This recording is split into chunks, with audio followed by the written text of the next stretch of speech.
नमस्कार, मी सरिता कौशिक. झिरो आवर मध्ये आपलं स्वागत. देशात आजपासून लोकसभेच्या पहिल्या टप्प्यातील 102 जागांसाठी होणाऱ्या निवडणुकांसाठी अधिसूचना जारी झाली आहे. आजपासून निवडणुकीच्या पहिल्या टप्प्याचे उमेदवारी अर्ज दाखल करण्यास सुरुवात झाली. आपल्या राज्यात यात प्रामुख्याने विदर्भातील नागपूर, रामटेक, चंद्रपूर, भंडारा, गडचिरोली या 5 लोकसभा मतदारसंघांचा समावेश आहे. याच निवडणुकीच्या रणसंग्रामात बाजी मारण्यासाठी राजकीय सभांचा धडाकाही सुरू झालाय. पण अगदी पहिल्या टप्प्याच्या अनेक जागांवर उमेदवारही घोषित नाहीत आणि त्यामुळेच बघायला मिळते ती म्हणजे चुरस, नाराजी नाट्य, अस्तित्वाची लढाई, कौटुंबिक कलह, मैत्रीतही शत्रुत्व आणि शत्रूंची मैत्री. महायुती ही कलहाची आग विझवण्याचे प्रयत्न तर करते. तेच आपण आजच्या पहिल्या भागात बघणार आहोत. सुरुवात करूयात नॅचरली, जिथे नुसती आग नाही तर वणवा पेटलाय, अर्थात बारामती. इथं विजय शिवतारे बापूंनी महायुतीत मित्र पक्ष असलेल्या अजितदादांना धडा शिकवण्याचा निर्धार केलाय.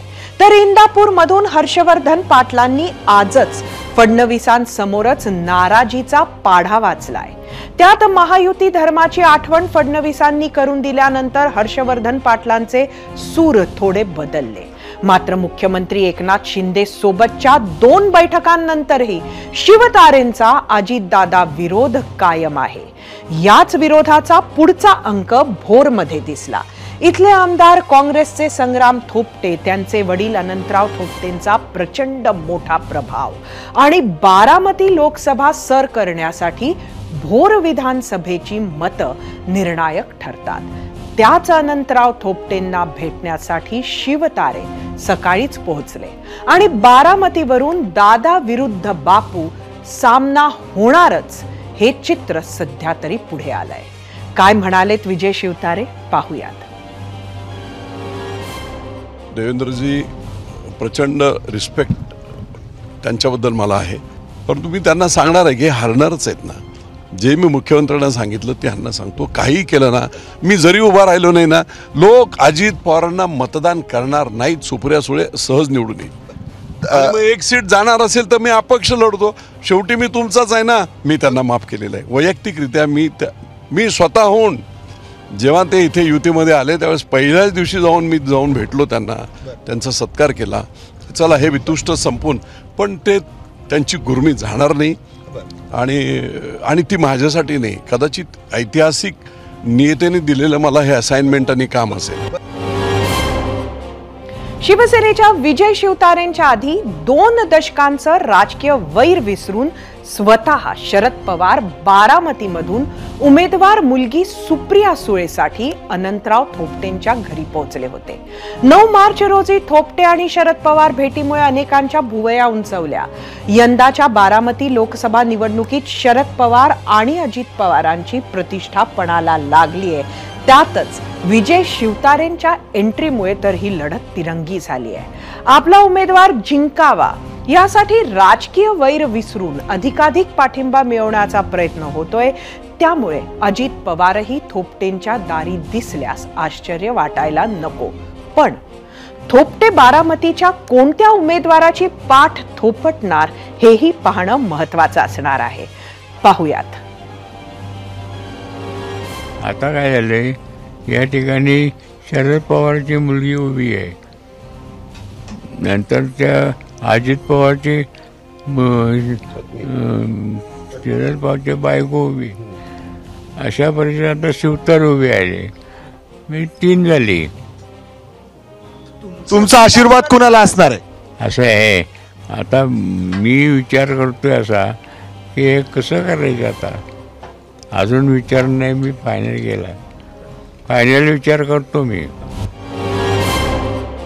महायुतीमध्ये सुरू असलेल्या नाराजी नाट्यावरच आम्ही तुम्हाला प्रश्न विचारला होता. तो पाहण्यासाठी जाऊया आपल्या पोल सेंटरवर.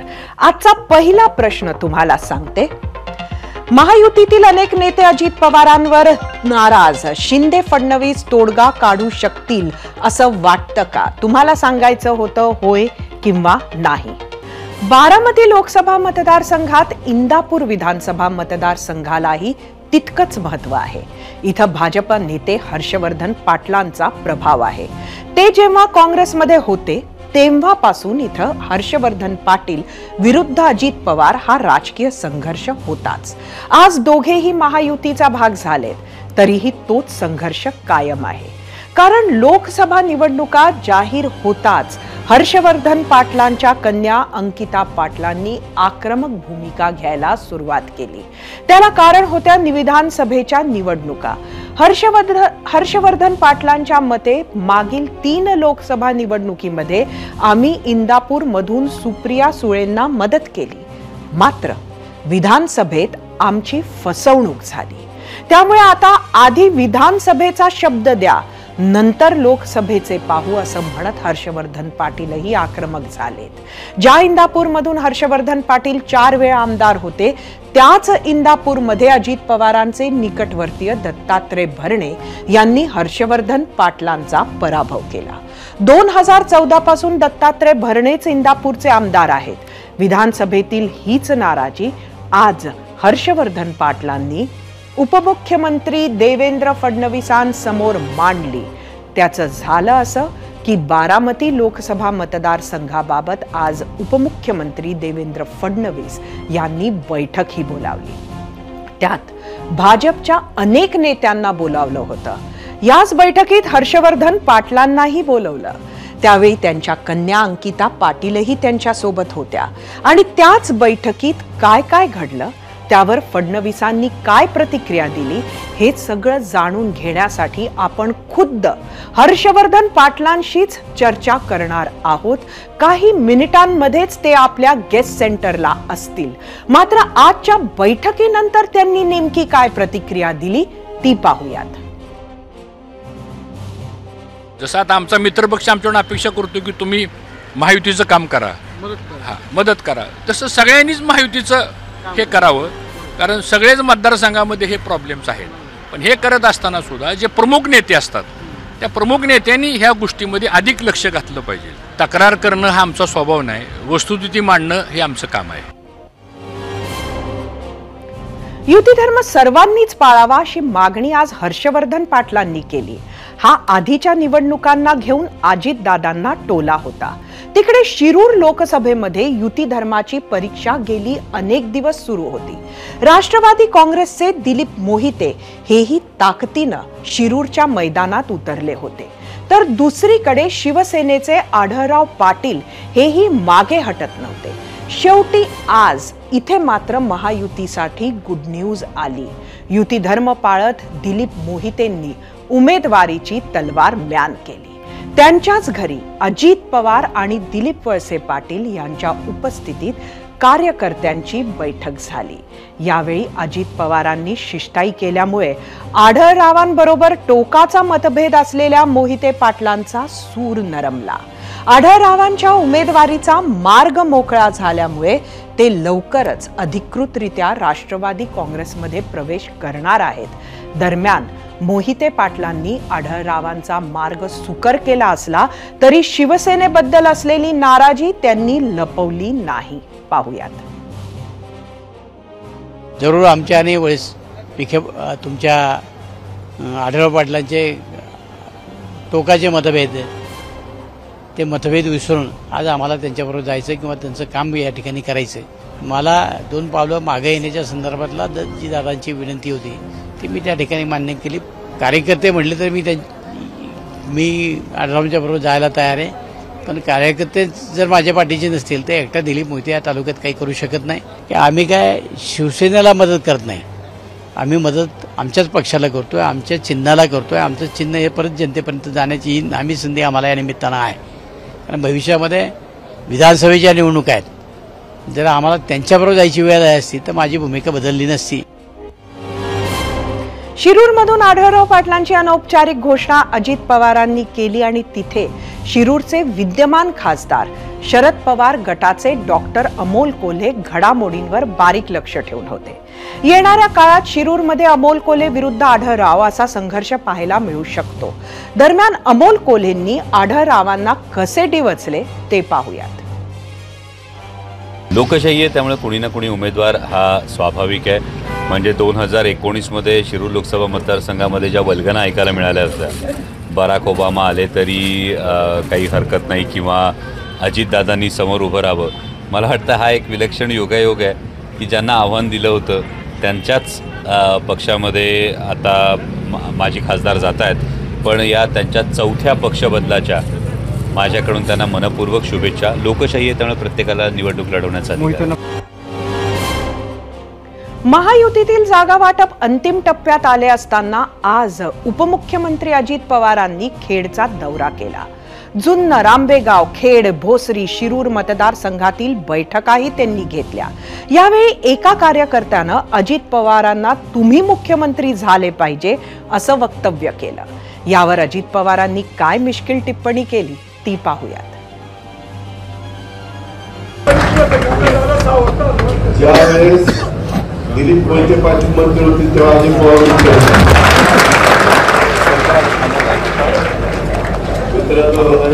आपल्याला सगळं वाटत असतं, पण शेवटी सगळं ते जुळून यावं लागतं. आम्हाला ध्यानमध्ये नव्हतं की बाबा असं काही एक नसल्याच्या बाबतीत जुळून येईल, पण ते संधी जुळून आणलं. ठीक आहे, नशिबाचा पण भाग असतो. आता बारामतीतून थेट नवी दिल्लीत जाऊयात. काल केंद्रीय गृहमंत्री अमित शहांच्या निवासस्थानी पार पडलेल्या बैठकीत राज ठाकरे आणि अमित शहांच्या बैठकीत नेमकं काय घडलं याची एक्सक्लुझिव्ह माहिती एबीपी माझाकडे आली आहे. त्याच बैठकीत राज ठाकरेंनी 2 जागा दक्षिण मुंबई आणि दक्षिण मध्य मुंबई मनसेला देण्यात यावी असा प्रस्ताव ठेवल्याचं कळतंय. त्यावर एक जागा निश्चित पण दुसरी जागा देणं कठीण असल्याचं अमित शहांनी सांगितलं. तसंच राज ठाकरेंनी लोकसभेनंतर कसं पुढे जायचं याबद्दलही विचारणा केली. त्यावर या घडीला कुठलीही कमिटमेंट देणं शक्य नाही असं अमित शहा म्हणाले. दिल्लीतील चर्चानंतर राज मुंबईत परतले. त्यानंतर त्यांनी मनसेच्या नेत्यांशीही चर्चा केली. ज्या दक्षिण मुंबई मतदारसंघाची मागणी राज ठाकरेंनी केली आहे त्याच जागेवरून विधानसभाध्यक्ष राहुल नार्वेकरांसह मंगल प्रभात लोढांच्या नावांची चर्चा होती. त्यामुळे मनसेच्या याच मागणीवर त्यांची मतं जाणून घेण्याचा आम्ही प्रयत्न केला. तर राहुल नार्वेकर यांनी या प्रतिक्रिया दिली, पाहूया. मला जो पक्ष आदेश देईल त्याप्रमाणे मी काम करील. जर पक्षाने ठरवलं की मी विधानसभेत काम करावं तर मी विधानसभेत करीन. लोकसभेत काम करायची संधी दिली तर लोकसभेत करीन. पक्ष संघटनेत काम करायला सांगितलं तर पक्ष संघटनेत करील.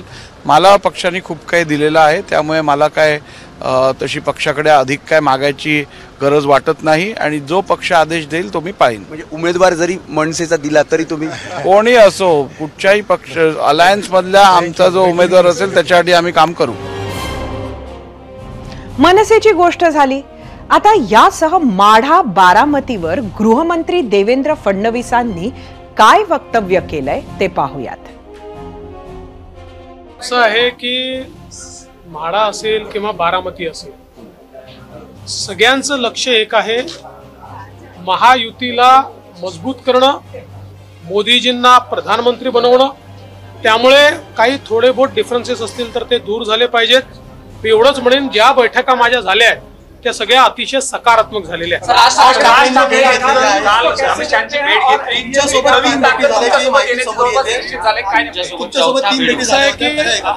अमित शहा साहेबांची त्यांची भेट झालेली आहे आणि मला असं वाटतं की आता प्रीमॅच्युअर बोलण्यापेक्षा 1-2 दिवस वाट पहा, म्हणजे तुम्हाला नीट सगळ्या गोष्टी आम्ही सविस्तर सांगू. आणि आता वेळ झाली आजच्या प्रश्नावर तुम्ही दिलेल्या प्रतिक्रिया पाहण्याची आणि त्यासाठी जाऊयात आपल्या मीडिया सेंटरला. आजचा पहिला प्रश्न मी तुम्हाला परत एकदा सांगते. महायुतीतील अनेक नेते अजित पवारांवर नाराज. शिंदे फडणवीस तोडगा काढू शकतील असं वाटतं का? सोशल मीडियावर काय आल्यात प्रतिक्रिया बघूया. एक्स वरून महेश शिंदे, निवडणुकीच्या तोंडावर नाराजी तर असणारच, ही नाराजी कधीच दूर होणार नाही. एक्स वरून प्रसाद बनकर, अजित पवारांवर फक्त त्यांच्या मतदारसंघामधले नेतेच नाराज आहेत आणि अजित पवारच त्यांची समजूत काढू शकतात. युट्यूब वरून महादेव तरटे, अजित पवारच नाही तर महायुतीवर जनता नाराज आहे. कामाच्या जोरावर निवडणुकीला सामोरं जाण्याऐवजी पक्ष फोडून इतरांना सामावून घेण्यात नेते मग्न आहेत. युट्यूबवरून कृषीमित्र रितेश पक्ष फोडून जो राजकारण करतो तो नेहमी पडतो, ते आता जनता दाखवणार. फेसबुकवरून अनिल कदम, राज्यातील सध्याचं कुटील राजकारण जनतेला आवडलेलं नाही याची जाणीव महायुतीला असल्यानेच ते महाविकास आघाडीच्या 3 प्रमुख पक्षांना सोडून इतरांना स्वतःकडे वळवत आहेत. इंस्टाग्रामवरून संदीप पाटील, थोडं थांबा, फक्त नाराजी नाही तर सत्तेसाठी एकमेकांना मारायला पण कमी करणार नाही.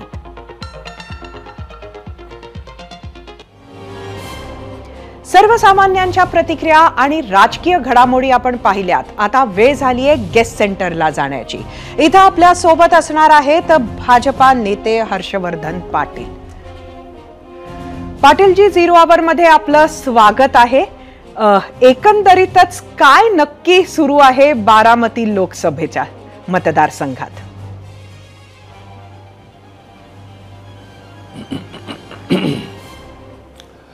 नमस्कार.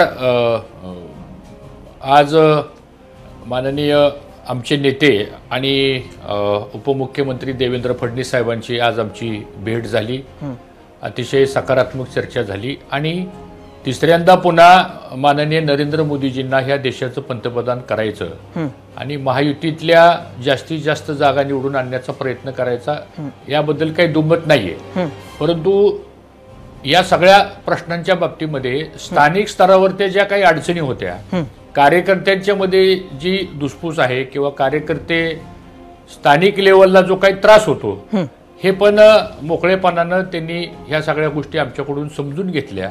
आणि शेवटी कुठलाही पक्ष असू द्या, महायुतीतला असू द्या किंवा महायुतीमधल्या प्रत्येक पक्षाचे प्रमुख असू द्या, यांनी खरं म्हणजे सर्वांनीच महायुतीचा धर्म हा पाळला पाहिजे.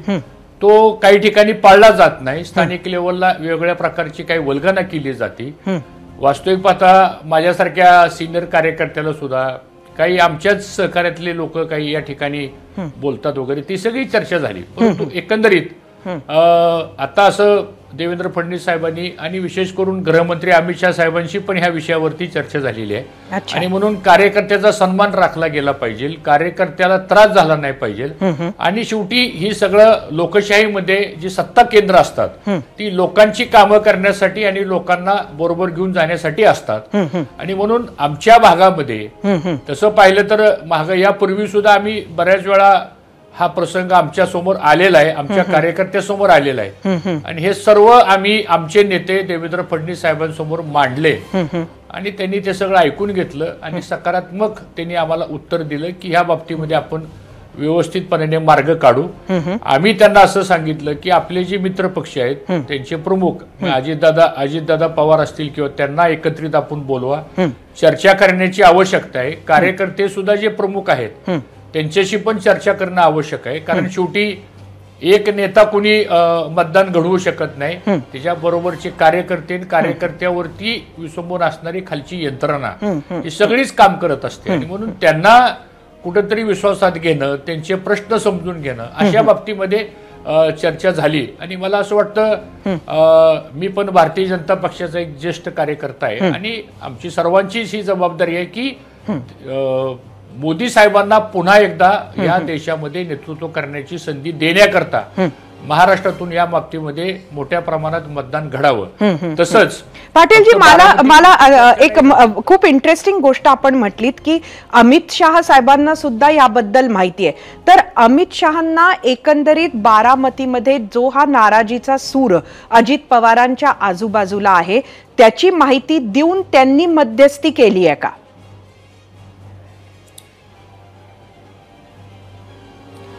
नाही, ते केंद्रीय नेतृत्वाने ह्या सगळ्या गोष्टीवरती त्यांचं बारकाईने लक्ष आहे.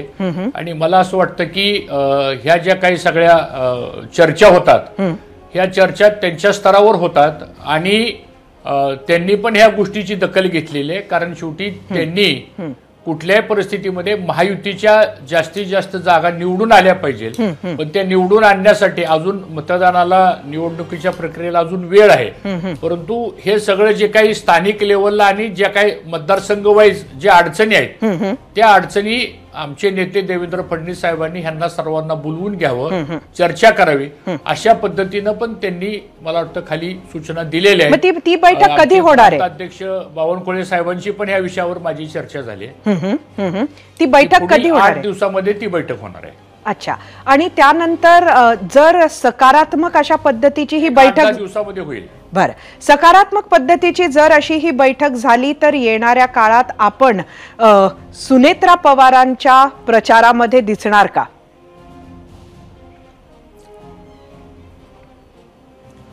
नाही, महायुतीच्या उमेदवाराचं काम करायचंय याबद्दल आमच्यासारख्या कार्यकर्त्यांना काही कुणी वेगळं सांगण्याची आवश्यकता आहे अशातला काही भाग नाही, कारण ती आमची सांघिक जबाबदारी आहे. परंतु हे सगळं करत असताना मी एकट्याने हा निर्णय घेण्यापेक्षा आमचे सगळे जे कार्यकर्ते आहेत त्या कार्यकर्त्यांची पण इच्छा आहे की बाबा त्यांना जो खाली त्रास होतो किंवा ज्या काही अडचणी असतात, शेवटी उद्या असं होऊ नये की निर्णय आम्ही प्रमुख लोकांनी बसून घ्यायचा आणि खाली कार्यकर्त्यांनी सांगायचे की तुम्ही आम्हाला विश्वासातच घेतलं नाही, आमच्याशी चर्चाच केली नाही.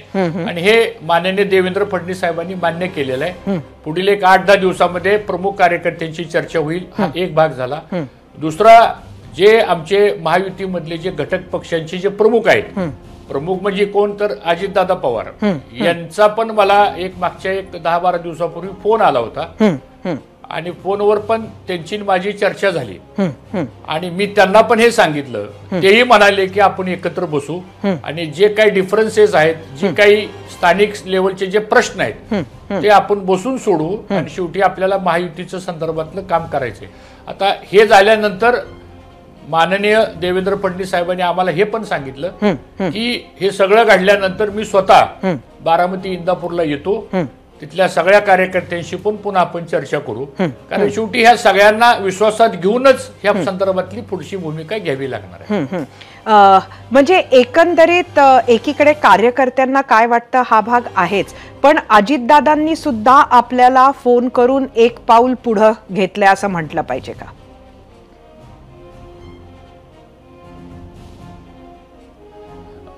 आता ही जागा त्यांच्या पक्षाला सुटलेली आहे आणि त्याच्याबद्दलची काय अधिकृत घोषणा अजून काही झालेली नाही, पण ती होईल. त्यामुळं साहजिकच आहे की शेवटी लोकसभेची निवडणूक ही फार मोठी निवडणूक असती. 22-23 लाखाचं मतदान आहे ह्या बारामती लोकसभा मतदारसंघामध्ये, फार मोठा मतदारसंघ आहे.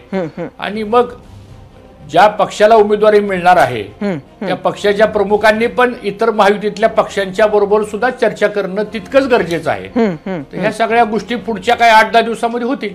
नक्कीच यावेळेला येणाऱ्या विधानसभेमध्ये कुठेतरी आपल्याला आपल्या उमेदवारीसाठी किंवा परिवारातून कोणाची उमेदवारी असेल तर तशा पद्धतीचीही काही चर्चा झाली का? कारण ह्या आधी आपला बेसिक आक्षेपच हा होता की लोकसभेमध्ये आपण मदत केल्यावरही विधानसभेत दादांकडनं किंवा राष्ट्रवादीकडनं पाडण्यात आलं होतं. तर या बाबतीत काही चर्चा झाली का?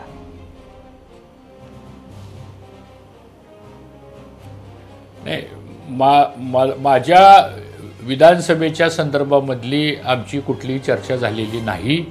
मात्र माननीय गृहमंत्री अमित शहा साहेब आणि माननीय देवेंद्र फडणवीस साहेब आणि आमचे प्रांत अध्यक्ष बावनकुळे साहेब यांच्यावर माझा पूर्ण विश्वास आहे आणि त्यांनी या सगळ्या गोष्टीच्या बाबतीमधली योग्य ती खबरदारी आम्ही घेऊ. आमच्या नेत्यावर आमचा विश्वास आहे आणि मला असं वाटतं त्या विश्वासाला पात्र राहून आम्ही सर्व कार्यकर्ते बसून चर्चा करू आणि त्यानंतर पुढच्या संदर्भातली आपल्याला कारवाई करता येईल. सध्याचं बारामतीचं वातावरण काय? आपण एवढ्या निवडणुका पाहिल्या आहेत आणि आता ही वेगळी निवडणूक आहे. एकीकडे सुनेत्रा पवार आहेत, दुसरीकडे सुप्रिया सुळे आहेत. काही सेकंदांसाठी विसरून जा की तुम्ही भाजपात आहात. नुसतं जर तुम्ही बघतात एक राजकीय विश्लेषक म्हणून जर आपण बघितलं तर कोणाचं पारडं जास्त भारी आपल्याला दिसतंय?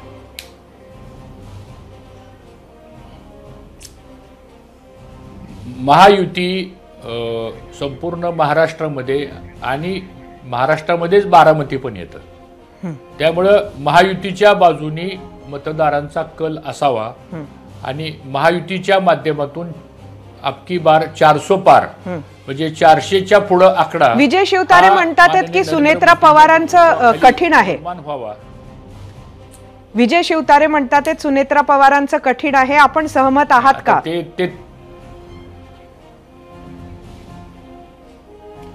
नाही, अजून निवडणुकाच्या संदर्भातले उमेदवार घोषित नाही.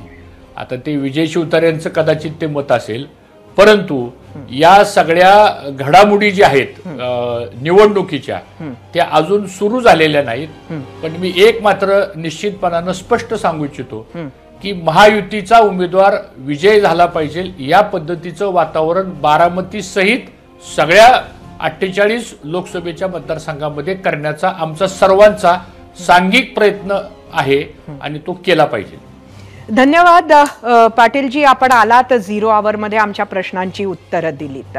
आम्ही विचारलेल्या आजच्या पहिल्या प्रश्नावर तुम्ही दिलेला कौल पाहण्यासाठी जाऊया आपल्या पोल सेंटरला.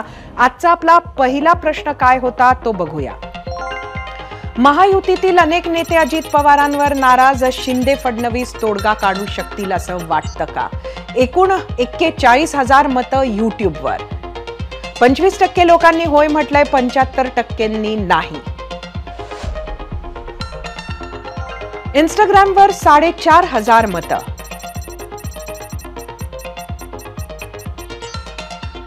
%48 होय म्हटलंय, 52% नाही. फेसबुकवर एकूण 3,000 मतं.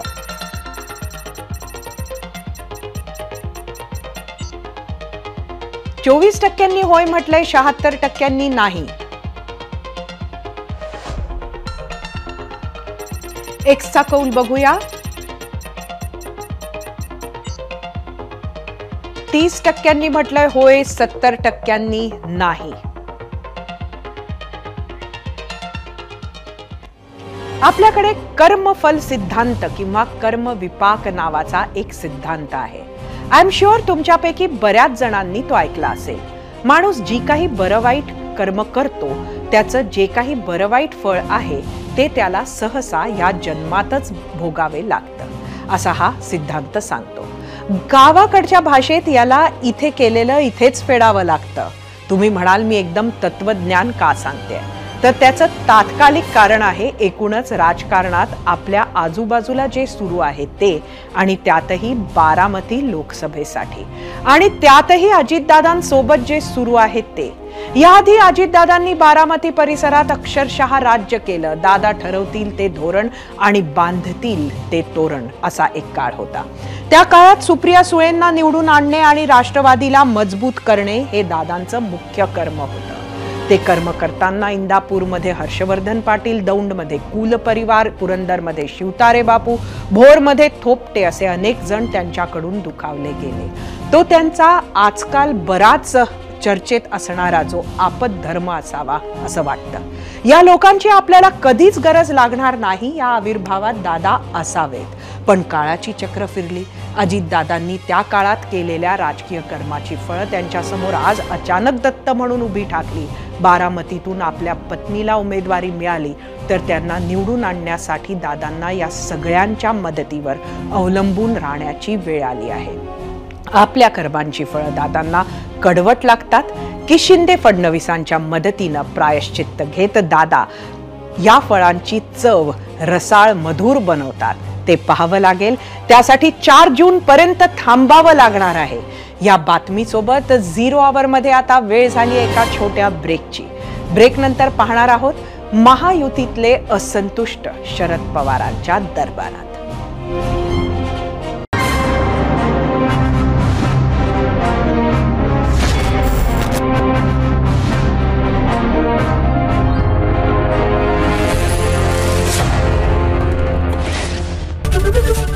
एबीपी माझा, उघडा डोळे बघा नीट.